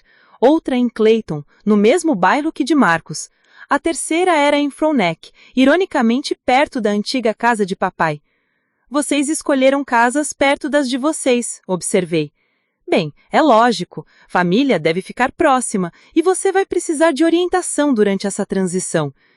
Hartwell abriu uma pasta adicional. Também tomei a liberdade de pesquisar algumas opções de carros, um Tesla Model S, talvez um BMW Série 7, ou, se você quiser algo mais esportivo, um Porsche Panamera. Senti como se eu estivesse sendo sufocada. Em menos de uma semana, pessoas que mal me conheciam estavam tomando decisões sobre onde eu deveria morar, o que eu deveria dirigir, como eu deveria me vestir. Eu preciso de ar, anunciei, dirigindo-me para a varanda. Marcus me seguiu. Emma, sei que isso é muito para processar, mas você precisa entender que a sua vida mudou. Não pode continuar vivendo como se nada tivesse acontecido. Por que não? Porque eu não posso continuar sendo professora e já ter o dinheiro guardado. Marcus me olhou como se eu tivesse sugerido voar para a lua. Porque você tem responsabilidades agora. Uma empresa para dirigir, investimentos para gerenciar, uma reputação para manter. E se eu não quiser essas responsabilidades? Então você seria uma tola. Emma, esta é a sua chance de se tornar alguém importante, alguém que importa. Por que você jogaria isso fora para continuar sendo uma professora mal paga numa escola decadente? Suas palavras me atingiram como um tapa. Mal paga, escola decadente. Era assim que ele via a minha vida inteira, o meu propósito, tudo em que eu acreditava. Marcos, disse eu lentamente, você alguma vez considerou que talvez eu goste da minha vida? Que talvez ensinasse de importante para mim? Ele balançou a cabeça com impaciência. Emma, você tem 24 horas para tomar uma decisão sobre a casa. Hartwell tem outros clientes interessados nessas propriedades. Quando ele voltou para dentro, fiquei sozinha na varanda, olhando para a cidade que de repente parecia completamente estranha. Em menos de uma semana, eu havia passado de invisível para o centro de uma tempestade que não havia pedido nem queria. E pela primeira vez, comecei a me perguntar se herdar 250 milhões de dólares havia sido uma bênção ou uma maldição. Naquela noite, depois que Marcus, Tyler e o consultor imobiliário finalmente saíram do meu apartamento, fiquei sentada no chão da sala, cercada pelos folhetos de casas milionárias que eles haviam deixado para trás. Minha cabeça girava com números, pressões e ultimatos. 24 horas para escolher uma casa, como se escolher onde morar fosse como selecionar uma refeição em um cardápio. Não conseguia parar de pensar na expressão de Marcos quando perguntei por que não podia continuar sendo professora. O desdenho absoluto em seus olhos, como se minha carreira inteira fosse uma piada patética. E talvez, na perspectiva dele, fosse mesmo. Meu telefone tocou. Era Sarah. Emma, como foi a reunião da empresa? Avassaladora, respondi, e contei a ela sobre os executivos, os números impossíveis e a invasão dos meus irmãos. Eles invadiram seu apartamento? Perguntou Sarah, sua voz subindo mal que estava. Emma, isso é completamente inapropriado. Você precisa estabelecer limites sérios. Eu sei, mas... Não há mais, Emma. Eles estão tentando controlar você através de pressão e intimidação. E essa história de 24 horas para escolher uma casa é manipulação clássica. Depois que desliguei, decidi fazer algo que raramente fazia: pesquisar minha própria situação online. Digitei Blackwood Technologies no Google e me preparei para aprender mais sobre a empresa que, aparentemente, eu agora possuía. O que encontrei me surpreendeu. A Blackwood Technologies não era apenas uma empresa de software como os executivos haviam descrito. Havia artigos sobre controvérsias, processos judiciais e questões éticas relacionadas à automação que eliminava empregos humanos. Um artigo do Wall Street Journal de 6 meses atrás tinha o título Blackwood Technologies enfrenta críticas por demissões em massa. O artigo descrevia como uma fábrica em Detroit havia demitido 3.200 funcionários após implementar o software da Blackwood. Outro artigo mais recente questionava se a empresa estava sendo transparente sobre o impacto social de suas tecnologias. Havia citações de grupos trabalhistas acusando a Blackwood de destruir comunidades inteiras através de automação agressiva. Isso não havia sido mencionado na reunião. Richardson e sua equipe haviam apresentado apenas os aspectos financeiros positivos, ignorando completamente as consequências humanas de suas tecnologias. Continuei pesquisando e encontrei algo ainda mais perturbador.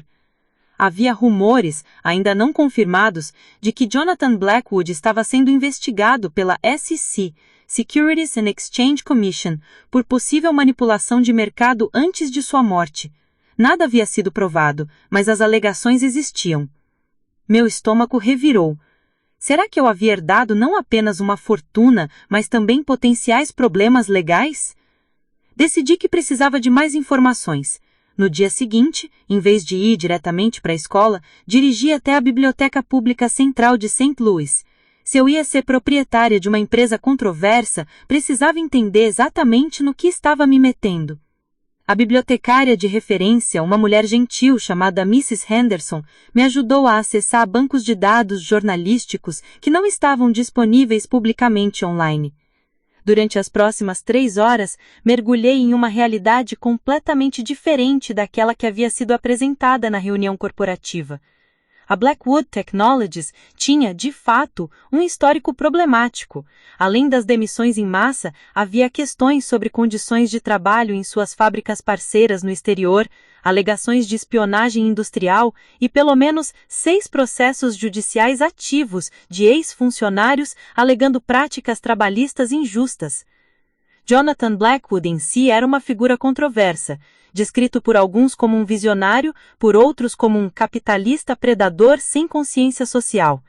Havia ex-funcionários que o acusavam de criar um ambiente de trabalho tóxico e de priorizar lucros acima de qualquer consideração humana. E então, encontrei algo que me fez parar completamente. Em um artigo de investigação do Chicago Tribune, havia uma menção passageira sobre Dorothy Blackwood, descrita como a primeira esposa de Jonathan Blackwood, que deixou o casamento em circunstâncias misteriosas em 1985. Acordo de confidencialidade. Sobre o quê? E por que mamãe nunca havia mencionado nada disso? Imprimi todos os artigos relevantes e dirigi de volta para casa, minha mente correndo com implicações. Será que mamãe havia guardado segredos sobre Jonathan Blackwood? Será que ela sabia das práticas questionáveis da empresa dele? Quando cheguei ao meu apartamento, havia outro carro estranho estacionado em frente. Um Lexus preto com placas que eu não reconhecia. Meu coração acelerou. Depois da invasão de ontem, qualquer carro estranho me deixava nervosa. Subi as escadas e encontrei uma mulher elegante de umas 40 anos esperando na frente da minha porta. Ela usava um terno cinza impecável e carregava uma pasta de couro cara. Senhorita Carter? Perguntou com um sorriso profissional. Meu nome é Amanda Foster. Sou jornalista do Forbes. Gostaria muito de conversar com você sobre sua herança da Blackwood Technologies. Meu sangue gelou. Era exatamente o que Richardson havia me avisado que poderia acontecer. Eu não tô dando entrevistas, consegui dizer. Eu entendo perfeitamente, disse Foster, seu sorriso não vacilando. Mas acho que seria do seu interesse conversar comigo. Estou escrevendo uma matéria sobre a Blackwood Technologies e o legado de Jonathan Blackwood. Seria melhor se ela incluísse sua perspectiva. Por que seria melhor? Foster abriu sua pasta e retirou algumas folhas impressas. Porque já tenho bastante material sobre a empresa e sobre sua família. Material que pode ou não retratá-la de forma favorável, dependendo de você querer esclarecer algumas questões. Era chantagem sutil, mas chantagem mesmo assim. Ela estava implicitamente ameaçando publicar algo negativo a menos que eu cooperasse. Que tipo de material? Por exemplo, disse Foster, consultando seus papéis. O fato de que você é uma professora de ensino médio sem nenhuma experiência em negócios que agora controla uma empresa multinacional controversa. Alguns podem questionar sua capacidade de gerenciar adequadamente os aspectos éticos da empresa. Senti a raiva crescer dentro de mim. Eu nem mesmo assumi controle da empresa ainda. Mas vai assumir, não é? E quando isso acontecer, você será responsável por decisões que afetam milhares de empregos e bilhões de dólares em contratos governamentais. Contratos governamentais? Isso também não havia sido mencionado na reunião. Senhorita Foster, acho melhor você ir embora. Claro, disse ela, guardando seus papéis. Mas a matéria vai ser publicada de qualquer forma. A única questão é se incluirá sua perspectiva ou não. Ela me entregou seu cartão. Se mudar de ideia, me ligue. Tenho deadline até sexta-feira. Depois que ela saiu, entrei no apartamento com pernas trêmulas. Contratos governamentais, acordos de confidencialidade, investigações da SEC. A cada hora que passava, a minha herança parecia menos uma bênção e mais uma armadilha elaborada. Liguei para Mitchell imediatamente. Mitchell, preciso saber sobre os contratos governamentais da Blackwood Technologies e sobre qualquer investigação da SEC envolvendo Jonathan Blackwood. Houve uma pausa longa do outro lado da linha. Emma, onde você ouviu sobre isso? Isso importa? Você sabia e não me contou? É complicado. Havia algumas investigações menores em andamento quando Jonathan faleceu, mas nada foi provado. E, sim, a empresa tem contratos com o Departamento de Defesa. Departamento de Defesa? Minha voz subiu. Como assim? Departamento de Defesa? Software de automação militar. Drones, principalmente. Emma, isso é completamente legal e acima da tábua. Drones. Eu agora era proprietária de uma empresa que fabricava software para drones militares. A ironia era sufocante. Eu, que havia protestado contra a guerra no Iraque na faculdade, agora controlava uma empresa que lucrava com tecnologia militar. Mitchell, por que você não me contou isso antes? Porque não queríamos sobrecarregá-la com informações. Você já estava lidando com muito. Não era decisão sua ocultar isso de mim, explodi. É minha empresa agora. Eu tenho o direito de saber sobre todos os aspectos dela. Você tem razão, admitiu. Deveria ter sido mais transparente. Quer que marquemos uma reunião para discutir todos os detalhes? Depois que desliguei, sentei no chão da sala novamente, cercada pelos folhetos de casas milionárias e pelos artigos impressos sobre a Blackwood Technologies. Era como se estivesse montando um quebra-cabeças cujas peças revelavam uma imagem cada vez mais perturbadora. Meu telefone tocou. Era Tyler. Emma, como você está se sentindo sobre as opções de casas? Hartwell disse que precisa de uma resposta até amanhã de manhã. Tyler, você sabia sobre os contratos militares da Blackwood Technologies? Houve uma pausa longa do outro lado da linha. Emma, como você soube sobre isso? Todo mundo sabia, menos eu, aparentemente. Tyler, que mais vocês estão escondendo de mim? Emma, ninguém está escondendo nada. É que, bem, você sempre foi sensível sobre questões políticas. Não queríamos que você reagisse de forma exagerada antes de entender completamente o contexto. Reação exagerada? Repeti, incrédula. Tyler, descobri que sou proprietária de uma empresa que faz software para drones militares, que está sob investigação federal e que tem um histórico de práticas trabalhistas questionáveis, e vocês acham que minha preocupação seria uma reação exagerada? Emma, você está deixando as emoções nublarem seu julgamento. Isso é uma empresa extremamente lucrativa. Esses outros detalhes são secundários. Secundários para quem? Para qualquer um com senso de negócios. Desliguei o telefone sem responder. Senso de negócios. Como se a moralidade fosse opcional quando havia dinheiro envolvido. Naquela noite liguei para Sarah novamente. Sarah, preciso perguntar uma coisa. Se você descobrisse que herdou uma empresa que vai contra tudo em que acredita, mas que te dá uma fortuna, o que você faria? Emma, do que você está falando? Contei a ela sobre a minha pesquisa, sobre os contratos militares, sobre as práticas trabalhistas, sobre tudo o que havia descoberto. Meu Deus, disse ela quando terminei. Você herdou um dilema ético gigantesco. É exatamente assim que eu me sinto. Emma, posso fazer uma sugestão? Antes de tomar qualquer decisão sobre casas ou carros ou qualquer outra coisa, você precisa descobrir a verdade completa sobre essa empresa e sobre por que sua mãe realmente se divorciou de Jonathan Blackwood. Ela tinha razão. Mas e onde eu começaria a procurar respostas sobre segredos que haviam sido enterrados por mais de 30 anos? E será que eu realmente queria saber a verdade? A decisão de investigar o passado da minha mãe me levou para um lugar que eu não visitava há anos, o sótão da antiga casa de papai em Frontenac. Mesmo depois da morte dele, eu ainda tinha as chaves, já que a propriedade ainda não tinha sido vendida oficialmente. Era sábado de manhã, e eu havia mentido para Sarah dizendo que ia fazer compras, porque não queria explicar porque estava vasculhando fantasmas do passado. A casa parecia estranhamente vazia e cômoda. Todos os móveis ainda estavam lá, cobertos por lençóis brancos que pareciam sudoários fantasmagóricos. Cada passo ecoava nos corredores que uma vez foram preenchidos por risadas, discussões e a presença dominante de William Carter. O sótão era acessível através de uma escada dobrável no corredor do segundo andar. Papai raramente subia lá, deixando o espaço se tornar um depósito de memórias esquecidas.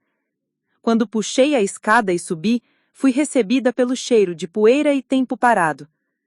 Havia dezenas de caixas empilhadas, algumas rotuladas com a letra de papai, outras sem identificação alguma. Natal 1995 a 2005. Documentos fiscais 1980-1990. Roupas de Dorothy. Essa última me fez parar. Abri a caixa marcada com o nome da minha mãe. Dentro, encontrei roupas cuidadosamente dobradas que reconheci de fotos antigas, mas também havia uma pequena caixa de sapatos no fundo. Meu coração acelerou quando a abri. Cartas. Dezenas delas, amarradas com fitas de diferentes cores. Algumas eram endereçadas a Dorothy Blackwood, em uma caligrafia que não reconheci. Outras eram rascunhos de cartas escritas pela própria mão da minha mãe, aparentemente nunca enviadas. Peguei uma das cartas endereçadas a ela. O envelope estava marcado com data de 1984, um ano antes do meu nascimento. A carta era de um advogado chamado George Stephens, de Chicago. Cara Mrs. Blackwood, começava a carta. Conforme discutido, os documentos de confidencialidade foram finalizados. O acordo estipula que qualquer violação resultará em consequências legais severas, incluindo a perda de todos os benefícios financeiros acordados. Esperamos que isso encerre definitivamente este assunto delicado. Assunto delicado? Que assunto delicado? E que benefícios financeiros? Peguei outra carta, esta de 1985, poucos meses após meu nascimento. Era da mesma firma de advocacia, mas assinada por uma pessoa diferente. Mrs. Blackwood, fomos informados de que você violou os termos do acordo ao entrar em contato com jornalistas. Isso é inaceitável. Qualquer comunicação adicional com a mídia resultará na ativação das cláusulas punitivas do contrato. Jornalistas? Mamãe havia tentado falar com jornalistas sobre alguma coisa? Sobre o quê? Com mãos trêmulas, peguei um dos rascunhos de carta escrito pela minha mãe. Era dirigido ao Chicago Tribune e datado de setembro de 1985. Para o editor, começava a carta na letra familiar de mamãe. Sou ex-esposa de Jonathan Blackwood, CEO da Blackwood Technologies. Fui forçada a assinar um acordo de silêncio sobre práticas que testemunhei durante nosso casamento, mas acredito que o público tem direito de saber sobre... A carta terminou abruptamente no meio da frase, como se ela tivesse sido interrompida ou tivesse mudado de ideia. Continuei vasculhando e encontrei algo ainda mais perturbador: cópias de documentos médicos, relatórios de um psicólogo datados de 1984, descrevendo tratamento para trauma psicológico severo e síndrome do estresse pós-traumático relacionado a abuso doméstico. Abuso doméstico. As palavras pareciam saltar da página. Jonathan Blackwood havia abusado da minha mãe? Havia também um relatório policial arquivado, nunca processado, datado de março de 1984. Dorothy Blackwood havia relatado a agressão física por parte de seu marido, mas havia retirado as acusações apenas 3 dias depois. No fundo da caixa, encontrei um diário. A capa de couro estava desgastada e as páginas amareladas continham a letra cuidadosa da minha mãe. Abri na primeira página. Janeiro 15 de 1984. Não posso mais fingir que tudo está bem. Jonathan está ficando cada vez mais violento, especialmente quando bebe. Ontem à noite, ele me bateu porque questionei sobre os documentos que encontrei no escritório. Documentos sobre pagamentos para funcionários do governo que não deveriam existir. Pagamentos para funcionários do governo? Suborno? Virei algumas páginas. Fevereiro 3 de 1984. Descobri mais sobre os contratos especiais de Jonathan. Ele está pagando oficiais do Pentágono para garantir contratos militares. Quando confrontei ele sobre isso, ele disse que era apenas como os negócios funcionam. Mas eu sei que é errado. Eu sei que é crime. Meu sangue gelou. Minha mãe havia descoberto que Jonathan Blackwood estava envolvido em suborno de oficiais militares. E isso havia acontecido 40 anos atrás, muito antes de qualquer uma das investigações modernas que eu havia lido sobre. Continuei lendo. Março 12 de 1984. Jonathan descobriu que encontrei os documentos. Ele estava furioso. Me bateu tão forte que precisei ir ao hospital. Inventei uma história sobre ter caído das escadas. Os médicos não acreditaram, Mas não insistiram. Estou com medo, muito medo. Março 20 de 1984. Tentei ir à polícia, mas Jonathan tem conexões lá também. O detetive Smith disse que seria melhor esquecer o que vi e se concentrar em ser uma boa esposa. Quando insisti, ele me lembrou de quantos empregos a empresa de Jonathan cria na cidade. A mensagem estava clara. Lágrimas escorreram pelo meu rosto quando eu lia sobre o sofrimento da minha mãe. Ela havia sido vítima de violência doméstica, havia descoberto evidências de corrupção governamental e havia sido forçada ao silêncio através de ameaças contra mim. E agora, eu havia herdado a empresa construída sobre essa fundação de corrupção e violência. Meu telefone tocou me fazendo pular. Era Marcos. Emma, onde você está? Hartwell disse que você ainda não entrou em contato sobre as casas. Marcos, preciso falar com você e Tyler, agora. Sobre as casas? Sobre a mamãe e sobre Jonathan Blackwood. Houve uma pausa longa. Do que você está falando? Encontrei algumas coisas no sótão da casa do papai. Coisas que vocês precisam ver. Emma, você não devia estar vasculhando. Marcos, nossa mãe foi vítima de violência doméstica. E Jonathan Blackwood era um criminoso. Outra pausa ainda mais longa. Emma, onde você está exatamente? Na casa do papai. Venham aqui. Os dois. Desliguei e continuei vasculhando a caixa. No fundo, encontrei um envelope lacrado endereçado a mim. Para Emma, quando ela for outra vez adulta, estava escrito na letra de mamãe. Com mãos trêmulas, abri o envelope. Dentro haviam 2 páginas de carta e uma pequena chave. Minha querida Emma, começava a carta. Se você está lendo isso, significa que descobriu pelo menos parte da verdade sobre Jonathan Blackwood e sobre por que tive que me divorciar dele. Há muito mais que você precisa saber. A chave incluída abre um cofre no First National Bank de Springfield, conta número 7489563. Dentro do cofre, você encontrará cópias de todos os documentos que consegui reunir sobre as atividades criminosas de Jonathan. Documentos que provam suborno, fraude fiscal e muito mais. Emma, se você algum dia herdasse qualquer coisa de Jonathan Blackwood, precisa saber que essa fortuna foi construída sobre sangue e corrupção. Use essas evidências como achar melhor, mas lembre-se, às vezes, fazer a coisa certa custa tudo que temos. Sempre te amarei, mamãe. Segurei a chave com força. Minha mãe havia guardado evidências durante todos esses anos, esperando que um dia elas pudessem ser usadas para fazer justiça. Marcos e Tyler chegaram 40 minutos depois. Eu os encontrei na porta da frente, ainda segurando a caixa de cartas e documentos. Emma, você parece terrível, disse Tyler. O que aconteceu? Leiam, disse eu, entregando a eles o diário de mamãe e algumas das cartas. Observei suas expressões mudarem de irritação para confusão, depois para choque e finalmente para algo que parecia horror. Marcos foi o primeiro a falar. Isso não pode estar certo. É a letra dela, Marcos. Você reconhece a letra da nossa mãe? Tyler estava folheando os relatórios médicos. Violência doméstica? Por que ela nunca nos contou?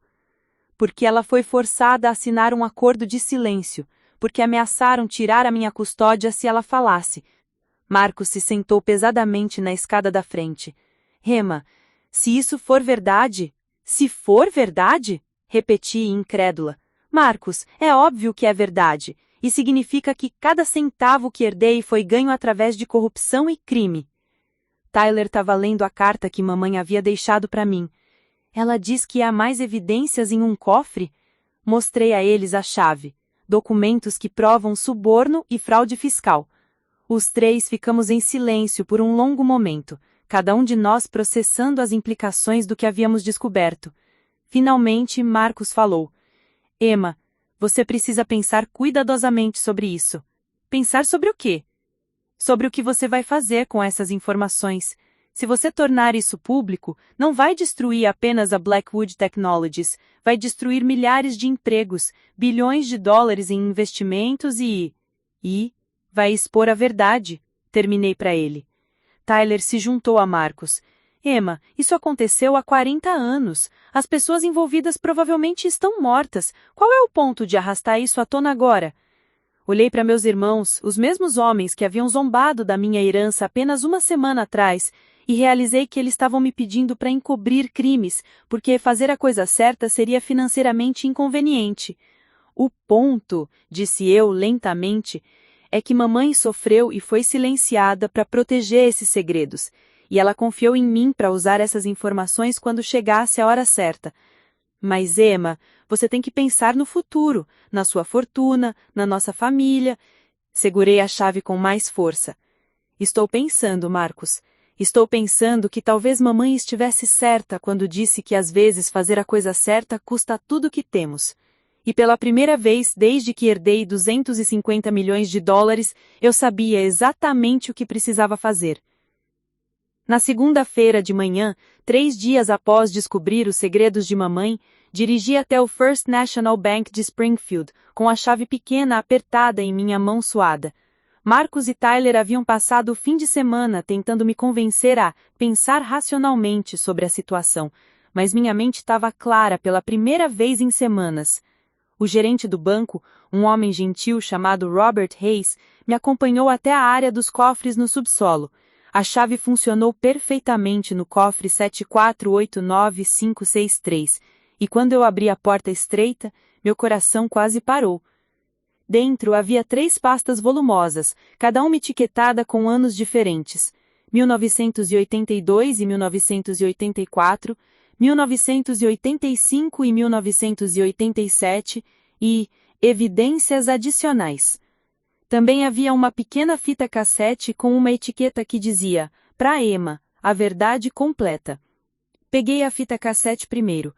Hayes me permitiu usar um gravador antigo em uma sala privada do banco. Quando apertei play, a voz familiar de mamãe preencheu o pequeno espaço. "Minha querida Emma, se você está ouvindo isso, descobriu os documentos sobre Jonathan Blackwood. Preciso que saiba toda a verdade porque guardei essas evidências durante tantos anos." Mamãe explicou como havia descoberto não só os subornos militares, mas também um esquema elaborado de lavagem de dinheiro através de empresas fantasmas em países offshore. Jonathan não era só corrupto, ele estava financiando operações militares ilegais em países da América Central durante a década de 1980. Eu tinha evidências suficientes para destruí-lo completamente, mas quando soube que estava grávida de você, ele me deu um ultimato: silêncio total em troca da sua segurança. Ele disse que se eu falasse, vocês duas desapareceriam em um acidente trágico. Minha mão voou para a boca. Mamãe não havia sido só ameaçada financeiramente, nossas vidas haviam sido ameaçadas. Emma, guardei essa evidência como uma apólice de seguro. Se alguma coisa acontecesse comigo, queria que você tivesse a escolha que eu não tive, a escolha de fazer justiça. A gravação continuou por mais 15 minutos, detalhando localizações de contas bancárias secretas, nomes de oficiais corruptos e datas específicas de transações ilegais. Era um mapa completo de 40 anos de criminalidade corporativa. Quando eu terminei de ouvir, abri as pastas. Os documentos eram ainda mais prejudiciais do que eu imaginava. Cópias de cheques para generais do Pentágono, contratos forjados, evidências de testes de armas ilegais em populações civis e registros de lucros de guerras que a Blackwood Technologies havia ajudado a prolongar. Sentada naquela sala silenciosa do banco, compreendi que não estava apenas herdando uma empresa, estava herdando a responsabilidade de décadas de injustiça. Meu telefone tocou. Era Amanda Foster, a jornalista do Forbes. "Senhorita Carter, mudou de ideia sobre nossa conversa?" Respirei fundo. "Na verdade, sim, mas sob minhas condições." "Estou ouvindo." "Eu tenho uma história para você. Uma história real sobre a Blackwood Technologies, mas precisa ser feita corretamente, com toda a documentação necessária e precisa incluir informações sobre recursos para vítimas de violência doméstica." Houve uma pausa surpresa do outro lado. "Senhorita Carter, sobre o que exatamente estamos falando?" "Sobre corrupção militar, lavagem de dinheiro e 40 anos de crimes encobertos. E sobre uma mulher corajosa que arriscou tudo para garantir que um dia a verdade viesse à tona." Marquei um encontro com Foster para aquela tarde. Depois liguei para Mitchell. "Mitchell, Preciso que você organize uma reunião de emergência com toda a equipe executiva da Blackwood Technologies para amanhã de manhã. Emma, isso é muito pouco tempo de antecedência. Mitchell, é agora ou nunca, e você vai querer estar presente quando eu revelar algumas informações interessantes sobre a história da empresa. Minha próxima ligação foi para Victoria Chen, minha consultora financeira. Victoria, preciso saber, se eu dissolver completamente a Blackwood Technologies e usar todos os ativos para compensação de vítimas e doações para caridade, isso é legalmente possível? Victoria ficou em silêncio por um longo momento. Emma, isso seria extraordinário. E sim, é possível, mas... Ótimo, comece a elaborar a papelada. Naquela tarde, encontrei Amanda Foster em um café silencioso, longe do centro da cidade. Trouxe cópias de alguns dos documentos menos sensíveis como prova da veracidade da minha história. Meu Deus, sussurrou Foster enquanto examinava os papéis. Emma, você tem ideia da magnitude do que está me mostrando? Tenho. Por isso estou fazendo da forma correta. Quero que a história se concentre não apenas na corrupção, mas também nas vítimas. Quero que destaque organizações que ajudam mulheres em situações de violência doméstica. E quanto à sua herança? Você entende que expor isso provavelmente vai destruir o valor da empresa? É exatamente o ponto. Foster me olhou com uma expressão de admiração e incredulidade. Emma, por que você está fazendo isso? A maioria das pessoas mataria por uma fortuna dessas dimensões? Pensei na mamãe, silenciada por décadas. Pensei nos trabalhadores demitidos pelas tecnologias da Blackwood. Pensei nas vítimas de guerras prolongadas pelos lucros da empresa. Porque algumas coisas são mais importantes que dinheiro. E porque minha mãe confiou em mim para fazer a escolha certa. Na manhã seguinte, entrei na sala de conferências da Blackwood Technologies pela segunda e última vez. Richardson e sua equipe estavam todos presentes, junto com Mitchell e Victoria. Havia também 2 advogados adicionais que eu havia contratado especificamente para esta reunião. Senhoras e senhores, comecei. Tenho algumas revelações importantes sobre a história desta empresa e sobre as circunstâncias reais da morte de Jonathan Blackwood. Passei a próxima hora detalhando tudo o que havia descoberto. Mostrei os documentos, toquei partes da gravação de mamãe e expliquei como a empresa havia sido construída sobre uma fundação de corrupção e violência. Richardson ficou progressivamente mais pálido durante minha apresentação. Quando terminei, ele se inclinou para frente com as mãos entrelaçadas. Senhorita Carter, mesmo que tudo isso seja verdade, aconteceu há décadas. A empresa atual é completamente diferente. Não, interrompi. A empresa atual ainda lucra com contratos militares obtidos através dessa corrupção inicial. Ainda opera sobre estruturas criadas com dinheiro sujo. E ainda tem um CEO que tentou esconder essas informações de mim. Abri minha pasta final. Portanto, efetivo imediatamente, estou dissolvendo a Blackwood Technologies. Todos os ativos serão liquidados.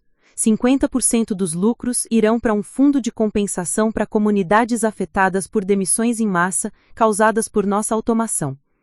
25% irão para organizações que combatem a violência doméstica. E os outros 25% serão doados para programas educacionais em distritos de baixa renda. O silêncio na sala era absoluto. Kumar foi o primeiro a falar. Emma, você não pode simplesmente destruir a empresa. Há acionistas, empregados, contratos. Posso e vou, respondi calmamente. E quanto aos empregados, estou estabelecendo um fundo de transição que fornecerá 2 anos de salários para todos os 1.847 funcionários enquanto procuram novos empregos. Richardson se levantou abruptamente. Isso é loucura financeira. Você está jogando fora uma fortuna que pessoas matariam para ter. Não estou jogando fora, corrigi. Estou usando da forma que minha mãe teria aprovado, para reparar danos, ajudar vítimas e garantir que os crimes de Jonathan Blackwood finalmente tenham consequências. Saí da reunião sob protestos furiosos dos executivos, mas com um senso de alívio que não sentia há semanas. 3 dias depois, o artigo de Amanda Foster foi publicado na capa do Forbes com o título A Herdeira que Escolheu a Justiça. Como Emma Carter sacrificou 250 milhões para expor décadas de corrupção corporativa. A história se espalhou como fogo. Dentro de uma semana, eu estava recebendo ligações de produtores de documentários, outros jornalistas investigativos e organizações que queriam me honrar por coragem extraordinária. Mas as ligações que mais importaram vieram de Marcus e Tyler. Marcus ligou primeiro. A voz dele estava diferente, mais suave, menos arrogante. Emma, li o artigo e eu preciso me apelojar. Por quê, Marcus? Por não entender. Por achar que você estava sendo foolish quando na verdade estava sendo corajosa. Por valorizar dinheiro mais do que integridade. Tyler ligou no dia seguinte com um sentimento semelhante. Emma, você nos ensinou algo importante sobre o que realmente constitui riqueza. 6 meses depois, estava de volta à minha sala de aula na Washington High School, ensinando Romeu e Julieta para uma nova turma. Eu ainda morava no mesmo apartamento modesto, ainda dirigia o meu Honda Civic, ainda comprava livros usados em sebos. O fundo de compensação que estabeleci estava ajudando 12 mil famílias em 6 estados. O programa de educação havia fornecido bolsas de estudo para 500 estudantes de baixa renda, e 3 abrigos para mulheres vítimas de violência doméstica haviam sido construídos em homenagem a Dorothy Carter.